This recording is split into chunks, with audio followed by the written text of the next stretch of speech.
pass. So here we go. They need it to prosecute a case, but you're never going to get there because you just want to document everything and then get out of there. Yeah. So if I could, let me just give you 30 seconds on something. Oh, absolutely. This is a really a fundamental understanding here. What really gets me on this whole thing is the property rights issue that we're talking about here.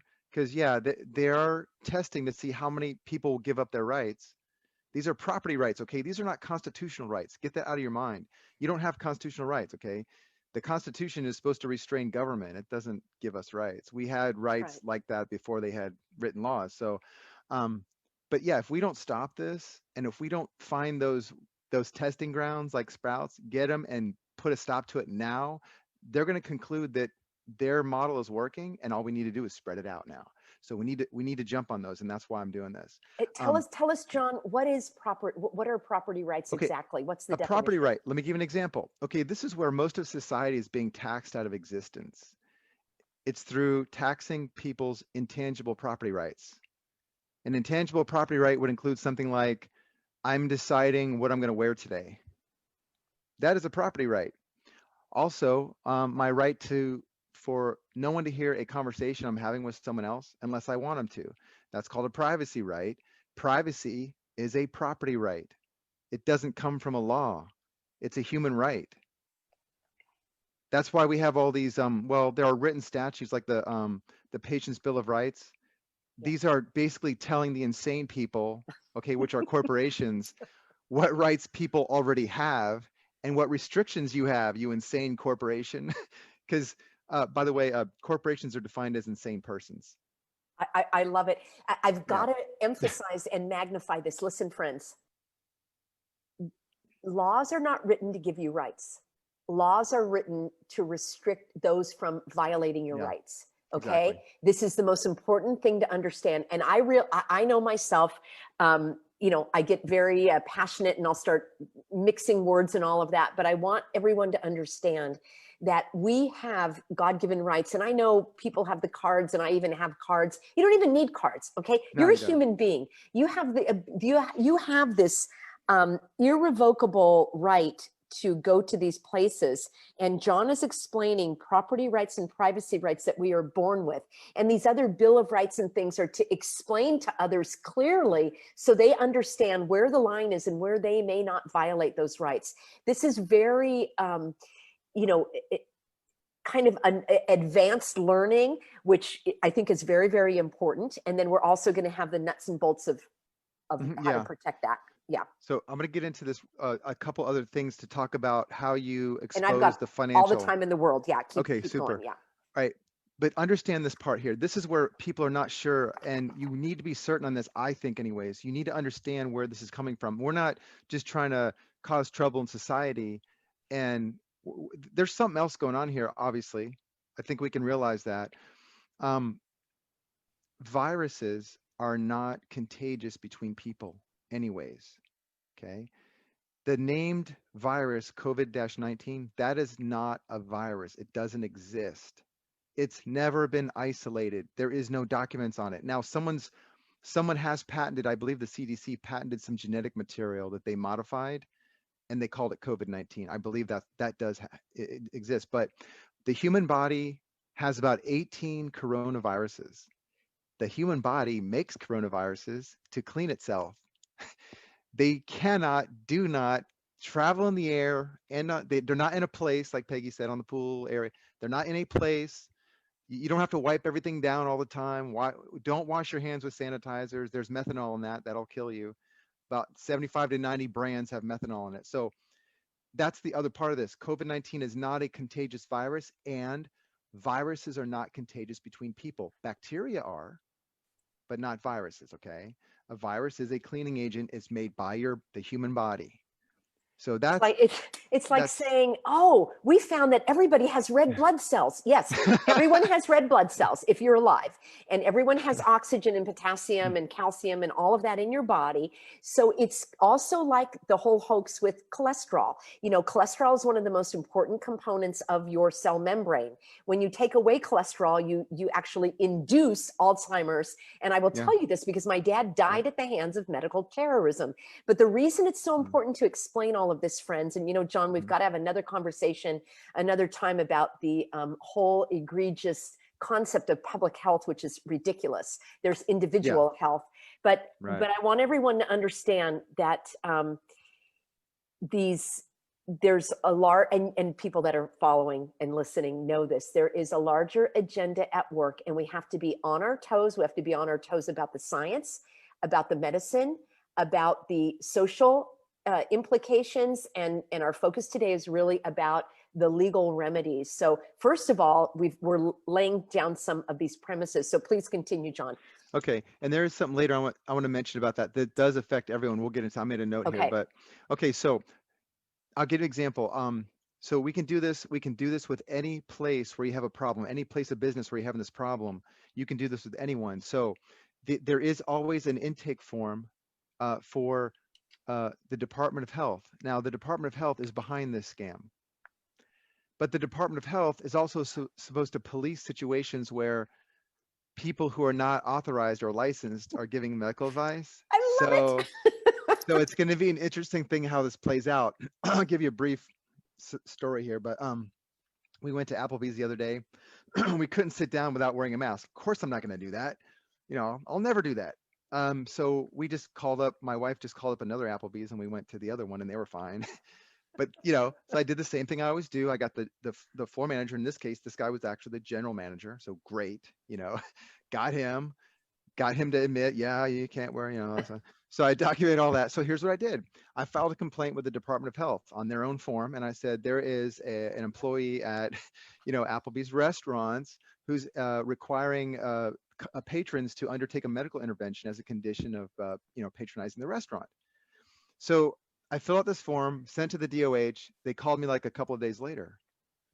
And she goes, oh yeah, so what's up with the complaint? And I said, well, it concerns a restaurant. She goes, oh yeah, for that, well, you have to contact the Department of Business and Professional Regulation. Well, I already know that, and I already know who I'm supposed to be calling. I know all the issues, right? So I said, well, actually, this concerns section 456.065. She goes, oh really? I said, yeah. There's an individual at the store who's imposing, medical interventions as a condition for patronizing the restaurant. And she says, well, we definitely need to see all the facts on that. So let us review everything and we'll get back with you. So that's where that is now. So what's interesting is the DOH is behind pushing this. So is the Department of Business. They're probably doing that in your state too. It's not just the DOH. They're using other agencies. And now they're supposed to prevent people from giving medical advice who are not trained and qualified, insured and licensed and all this stuff. You know why there's licensing is because in order to get licensing, you're affecting the public. You don't need a license to cut your grass, but you do need a license to advertise to cut grass for someone else, okay? Because you're open to the public, because there's a risk to the public. There's a risk of injury. So licensing allows the governing body to regulate it. It also allows insurance carriers to gauge their risk because you've succeeded at getting a license, so therefore you must be insurable. It all works together. It really works well. Sometimes I don't like the licensing issues, but it does work, I think, pretty well as long as it's not abused.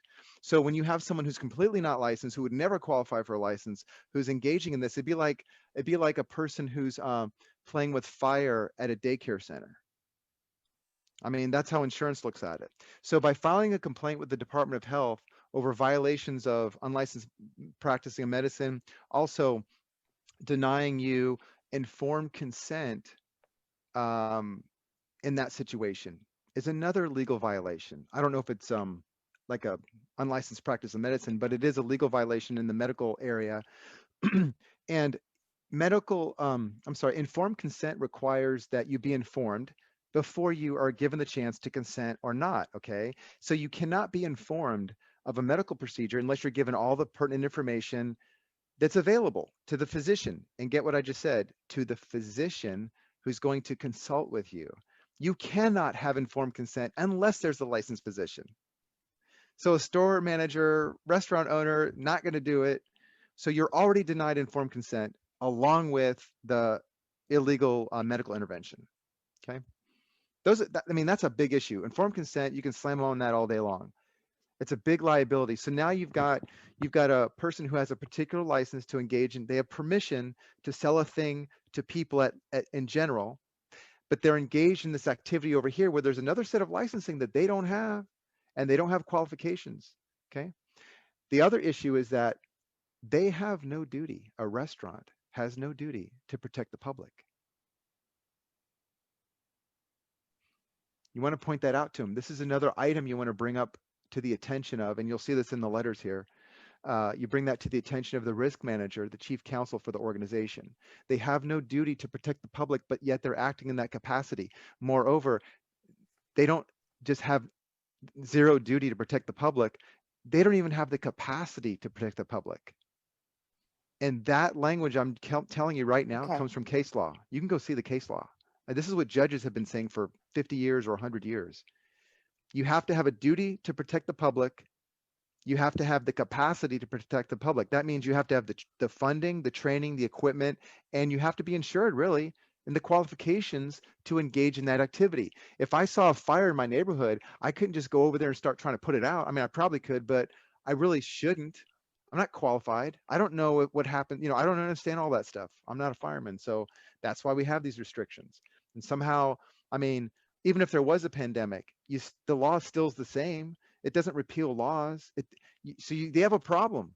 You have the Department of Health that's supposed to police the unlicensed practice of medicine, yet they're pushing the unlicensed practice of medicine. I love it. Yeah. We need to file many complaints, because here's what happens. You have an insurance liability for the one who's doing it for the entire business on that property. Again, it's like a slip and fall. It's maybe a little bit worse. But then you have a liability for your county and your state and probably your city, because they have a liability for pushing this. They're part of it. And I don't know what that liability is yet, but we're gonna talk about how to address that too, because you can take this to a bigger level. Then you have, okay, so now the civil liability, we get into the issue of you have, okay, there's religious convictions that, you know, you can't be denied services because of a religious conviction. You can't be denied services because of a disability. You can't if you're in a wheelchair or whatever. Okay, so we all know that. You have your different state laws, and of course they're actionable. There's a private right of action, which means you can sue into that particular statute. So like in California, like Peggy's talking about, it's California Civil Code 51. We have one here. It's a Florida statute, chapter 760, almost word for word, and you can literally sue under that. The way you sue, though, is you don't just sue somebody. You have to document it, and then you have to try to work it out. So you got to send them a letter and say, hey guys, you messed up. I'll give you a chance to fix it. Let's work this out. But you also need to send a letter to the administrative agency that is supposed to oversee this type of violation. Normally it's like the Human Rights Commission, and you'll see my example here in these notes. So there's a letter here. Let me see if I can scroll down. I didn't do a screen share. I can do a screen share if you want, but so like at the Sprouts example, we can bring in the state agency that's supposed to deal with this. Let me just flip over. Okay, it's on page 9. Do you guys have, okay. Go ahead and do the screen share if you like there, John. So this is so rich. This is just yeah, so basically in my state, it happens to be this agency. Okay. They have an agency for everything. It's kind of great because if you do it right, I mean, if you state your case properly, you're probably going to get the remedy you want without going to court. They don't want to go to court. I mean, they don't want to go to court any more than you do because it's expensive, and for them, it's really expensive.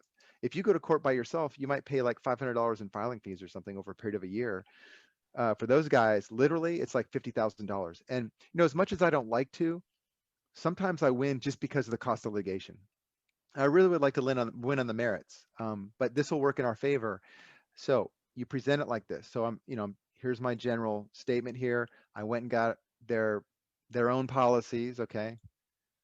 I copied the pertinent sections here. Love it. Yeah, and this was Peggy's idea. So then it's I've got just so satisfying. Yeah, I mean, in fact, I had printed when I went to Sprouts. I printed every single page in color in a binder. It was so fun. I mean, if you have to do this, you have to do this. Let's do it, right? Yeah. So it was fun. It was empowering. I would go in there with the binder.